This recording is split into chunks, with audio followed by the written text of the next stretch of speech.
Hey everybody. I wanted to read a little bit from Sufism and Surrealism by Adonis. The book is brilliant. Just amazing. It makes me wish I'd read vast quantities of Sufi mystics.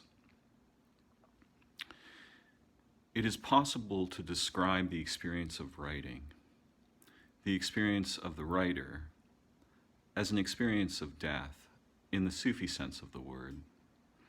Death of the social external world with its different levels and relationships for the sake of life in the universal internal world. Therefore, writing has to transcend the apparent and demolish it.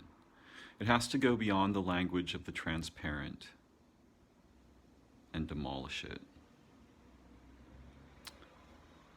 One of the signs of decay in poetic writing in the modern world is the supremacy of literal language, the supremacy of tradition and terms. We transcend the world of the apparent with the language itself.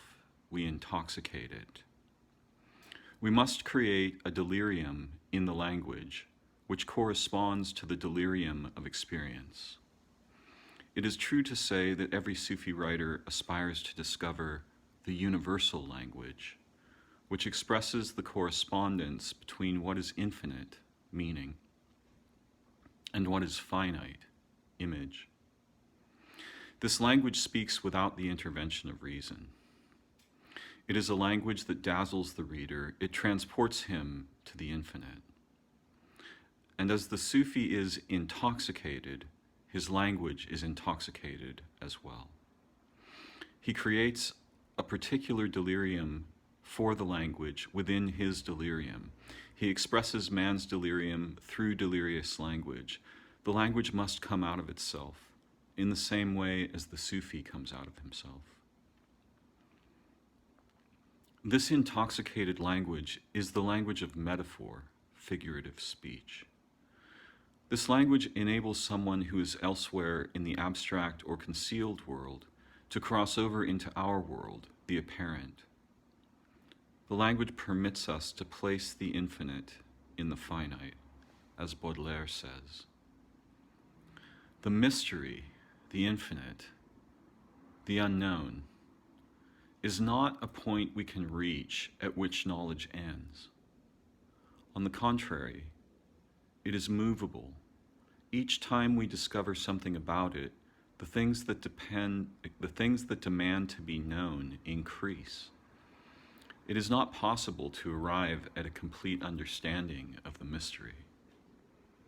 Thus, the language, however delirious it is, does not establish true relationships between the self and the other, the self and the mystery, the self and the universe, but establishes only figurative relationships. Figurative language, according to the Sufi experience, is a bridge that links the visible to the invisible, the known to the mysterious, and the goal is to reveal the unknown, so the image, strictly speaking, is only a particular invention. It is therefore not a simile produced by comparison or analogy, but a figure of speech produced by bridging two distant worlds close together and conjoining them so that they become one. Therefore, the image is not an artificial or a technical way of expression. In other words, it is not explanatory or rhetorical, but it is primordial. It bursts forth with the same force as poetical intuition. The power of the image and its richness lie in the type of relationships that it creates or reveals between these two worlds, and which it leaves at the same time as it is unable to gather them rationally, i.e., unable to domesticate and make them conform to perceptible reality. They are real since they reveal essential origins, but at the same time they escape from tangible reality since they allude to what transcends it. Therefore, they are not descriptive, but they are like a light that penetrates and reveals. They are a way toward the unknown. In this sense, they generate shock and summon up a new sensitivity. This helps us to understand how poetry in the Sufi experience is not literary in the conventional sense of the word, but it is an inquiry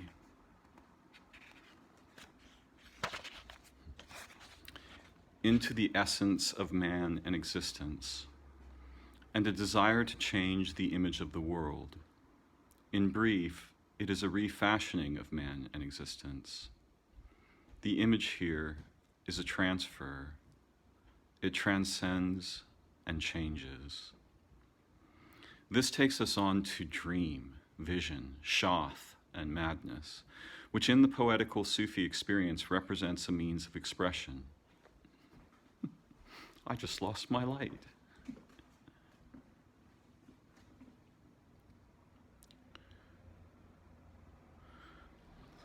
Another form of language contained within the language which helps to reveal man and existence in a deeper, richer, and more complete way. As a means of discovery, they form a way of understanding truths that cannot be understood logically or rationally.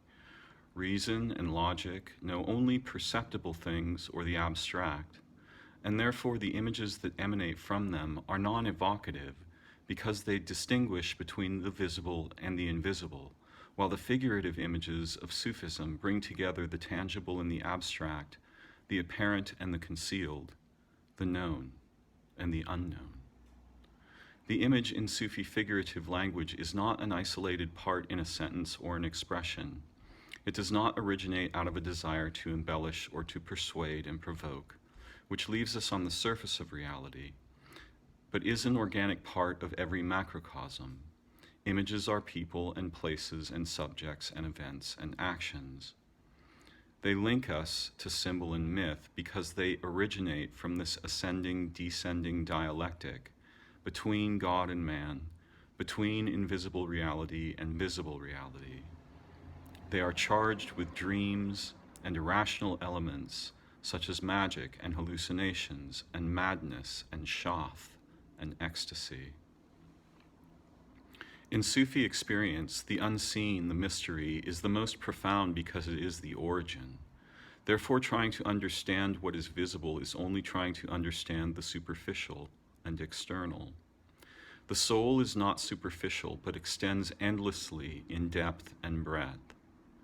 The value of the expression lies in the extent to which it reveals this scope and its relationships, in the extent to which it reveals the infinite dimension in man and the world.